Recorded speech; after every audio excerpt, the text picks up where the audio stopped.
ఈపీఎఫ్లో new rules వచ్చాయి. But అఫీషియల్గా ఇంకా అప్డేట్ అనేది రాలేదు, కానీ న్యూస్ అయితే రిలీజ్ చేశారు. ఫస్ట్ వన్ వచ్చి క్లైమ్స్ యొక్క లిమిట్ అనేది ఇంక్రీజ్ చేశారు అన్నమాట. మీరు డిస్ప్లే అవుతుంది ఇమేజ్లో చూడొచ్చు. 10 times for education, 5 times for marriage అని. ఇదే కాదు, ఇల్లీనెస్ కూడా పెట్టుకొని క్లెయిమ్ చేసుకోవచ్చు ఎన్నిసార్లైనా, 15 times వరకు. నెక్స్ట్ వన్ వచ్చి మినిమం బ్యాలెన్స్ 25% మినిమం ఇప్పుడు మెయింటైన్ చేయాలంటున్నారు. ఇంతకుముందు అయితే అసలు మెయింటెనెన్స్ ఏం లేదు, 1000 ఉన్నా 1000 కూడా విత్డ్రా చేసుకునేవాళ్ళం.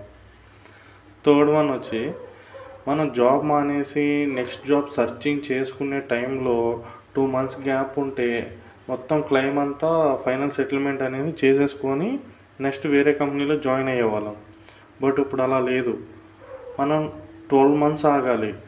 ఇప్పుడు మనం ఒక కంపెనీలో మానేసాము, ఫైనల్ సెటిల్మెంట్ చేసుకోవాలి అనుకుంటే 12 months అంటే 1 year వరకు మనకి విత్డ్రా అనేది చేయలేమన్నమాట. సో పెన్షన్లో కూడా ఇలాంటి రూలే వచ్చింది. పెన్షన్లో కూడా 2 monthsలో మనం ఫైనల్ సెటిల్మెంట్ అనేది చేసేసుకునేవాళ్ళం. బట్ ఇప్పుడు 3 years ఆగాలంటున్నారు దానికి కూడా. ఇంకా పెన్షన్ విత్డ్రా చేయాలంటే ఇంకా మనం కంపల్సరీగా రిటైర్డ్ అయ్యి ఇంట్లో కూర్చున్నప్పుడే మనం విత్డ్రా చేయగలం. ఫైనల్ సెటిల్మెంట్ అయితే ఇంకా 1 year జాబ్ లేకుండా ఉంటేనే చేయగలం. ఈ రూల్ అనేది ఇంకా అప్డేట్ అవ్వక మునిపే ఎవరైనా ఫైనల్ సెటిల్మెంట్ చేసుకోవాలి. అమౌంట్ నీడ్ ఉన్న వాళ్ళు మాత్రం కొంచెం రిజైన్ పెట్టి 2 monthsలో క్లెయిమ్ చేసేసుకోండి. లేకపోతే ఈ అప్డేట్ వచ్చిందంటే కనుక ఇంకా తర్వాత 1 year వరకు, 3 years వరకు వెయిట్ చేయాలంటే కష్టం కదా. సో దాన్ని చూసుకోండి. ఇన్ కేస్ మీకు దీనివల్ల ఇంకేమైనా డౌట్స్ ఉన్నా క్లెయిమ్స్ చేసే విషయంలో కాంటాక్ట్ కండి, చెప్తాను.